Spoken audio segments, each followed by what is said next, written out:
बुजुर्गों सामने बैठे माता सबसे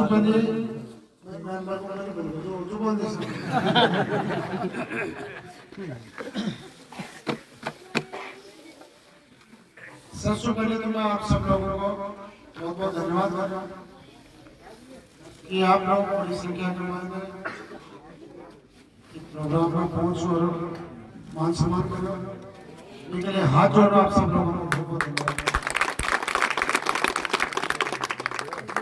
मैं आज कोई भाषण देने के लिए नहीं है, मैं आज आप सब लोगों को धन्यवाद करने के लिए आया हूं कि आप सबने आशीर्वाद देकर मुझे राजस्थान की विधानसभा में पहुंचाया। इसके लिए मैं आप सभी का धन्यवाद करने के लिए अपने मैं आज में ज्यादा भाषण नहीं दूंगा। मैं तो आप सबको यही बताना चाहता हूं कि चुनाव से पहले सब लोग प्रचार करने के लिए आते हैं, जो भी चुनाव लड़ते हैं, और मैं भी चुनाव में आपके बीच के अंदर आया था। जो भी गांव की समस्याएं थी उनके बारे में उस टाइम पे भी बात हुई थी, और आज भी आप लोगों ने कुछ समस्याएं मेरे बीच के अंदर रखी। मैं जब चुनाव के दौरान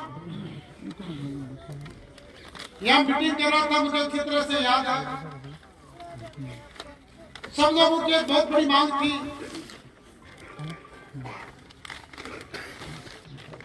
कि भाई हमारे नीम का थाना नया जिला बड़ा है और नीम का थाना हमारे से 20-25 किलोमीटर दूर है और सीकर हमसे 70-75 किलोमीटर दूर है। तो हम चाहते हैं कि हमारा गांव नीम का थाना के अंदर रहे। उस टाइम पे जनप्रतिनिधि और विधायक दूसरे थे, उसमें हमारा हस्तक्षेप नहीं था।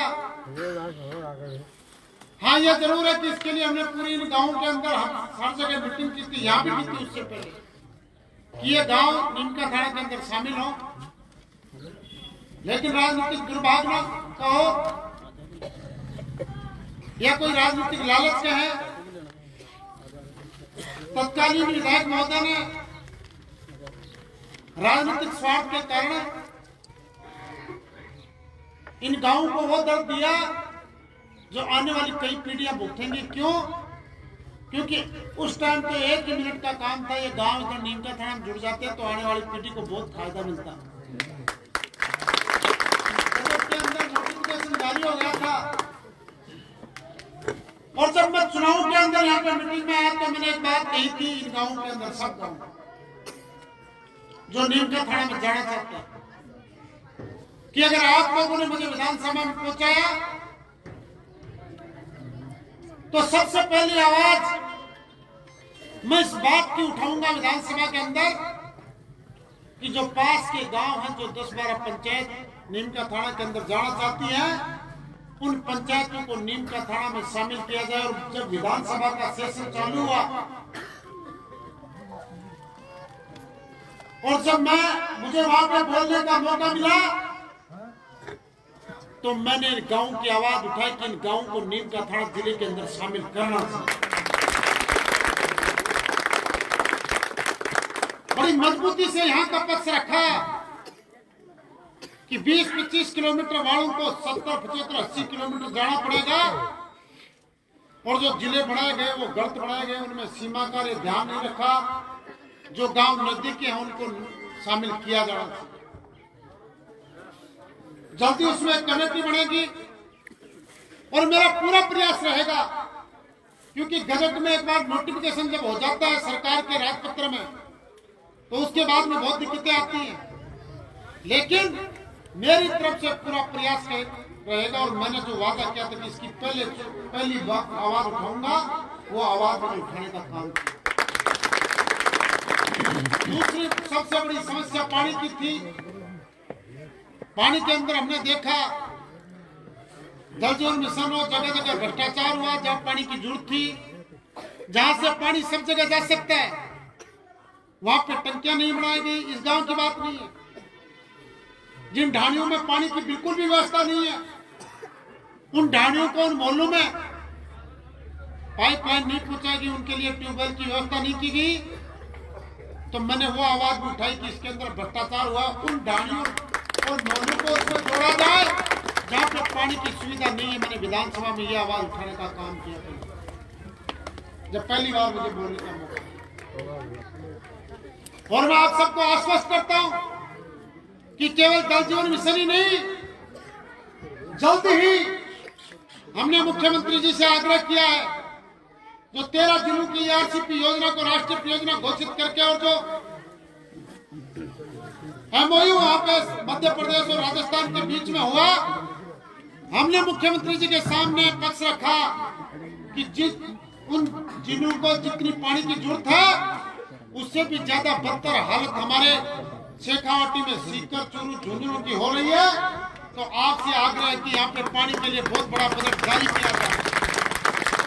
मैंने पुरजोर तरीके से अपनी बात रखी है, और मैं आपको आश्वस्त करता हूँ कि महीने नहीं निकलेंगे, थोड़े दिनों के अंदर पानी के लिए बहुत बड़ा बजट सरकार के द्वारा घोषणा होगी। आपको विश्वास दिलाना। आज तक तो 45 सालों के अंदर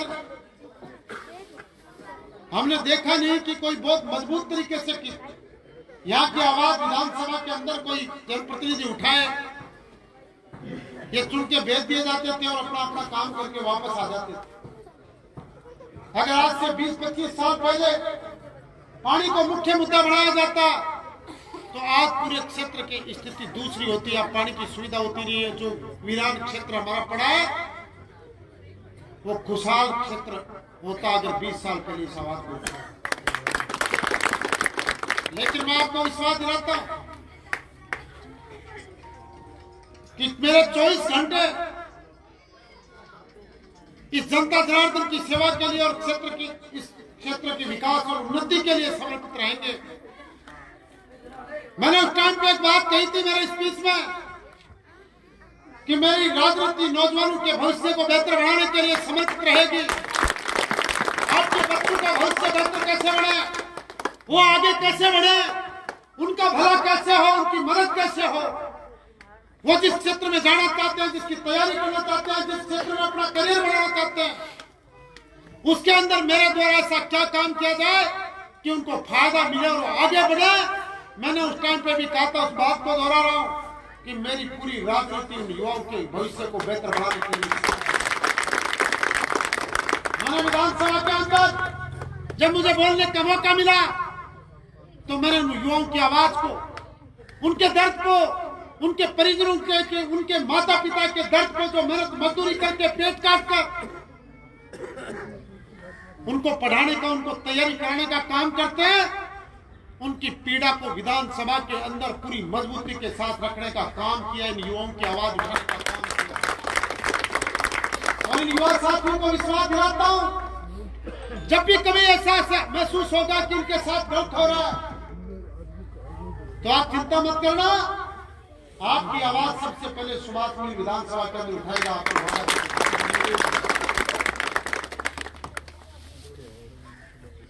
और आपको संशय और संकोच करने की जरूरत नहीं है। अब की बार बजट लोकसभा के बाद में आएगा, चुनाव आने जा रहे हैं, अप्रैल मई के अंदर कभी भी तारीख डिक्लेयर हो सकती है। और जब बजट आ जाएगा, जितने भी विकास के काम हैं वो पूरे होंगे। पहले भी जो नेसेसरी काम है वो भी आवश्यक कार्य हैं जो कराए जाएंगे। और मैं इस बस्ती माता को और जनता जनार्दन को एक बात पुनः कहना चाहता हूं कि किसी को कोई काम हो, किसी को कोई समस्या हो और आपको समाधान नहीं मिल रहा कि मुझे क्या करना चाहिए, किसके पास जाऊं, तो मैं आपको विश्वास दिला रहा हूं, आपको कुछ करने की जरूरत नहीं है। अपना जेब से फोन निकाल के मेरे नंबरों पर डायल कर दो। इस समस्या का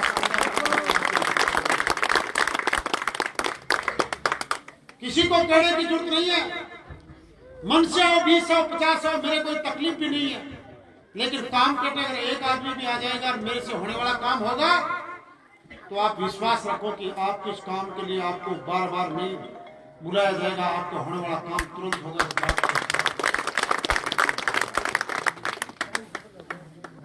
और आपने जो आज से उम्मीद लेकर, जो अपेक्षा लेकर, जो मुझे विधानसभा के अंदर भेजने का काम किया, 50 साल के जो राज परिवारों की विरासत को खत्म करके और एक साधारण नौजवान को, साधारण परिवार के नौजवान को आपने विधानसभा पहुंचाने का काम किया, तो मैं भी आपको विश्वास दिलाता हूं कि उम्मीदों के ऊपर आपका भाई, आपका बेटा खड़ा उतरेगा। और मेरी जिम्मेदारी है, जब चुनाव का रिजल्ट आ गया, रिजल्ट आने के बाद में मैंने देखा कि क्या क्या रिजल्ट इन विधानसभाओं का रहा, तो मैंने इसमें देखा कि जब जयपुर से निकलने के बाद में जब हम हरमाड़ा क्रॉस कर जाते हैं और ये जो एनएच अपनी जा रही है, सीकर होते हैं ठेठ हनुमानगढ़, गंगानगर, बीकानेर, जैसलमेर, जोधपुर तक, भारतीय जनता पार्टी के अंदर जितना बड़ा आशीर्वाद आप इस जनता ने मुझे दिया, किसी भी विधानसभा के अंदर अपने नेता को, और मुझे इस बात का एहसास भी है कि जितनी बड़ी जीत आप लोगों ने मुझे दी है, उससे बड़ी जिम्मेदारी मेरी आप लोगों के प्रति बढ़ती है। इस बात का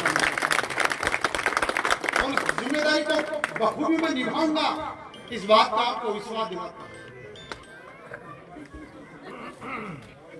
सारे काम होंगे।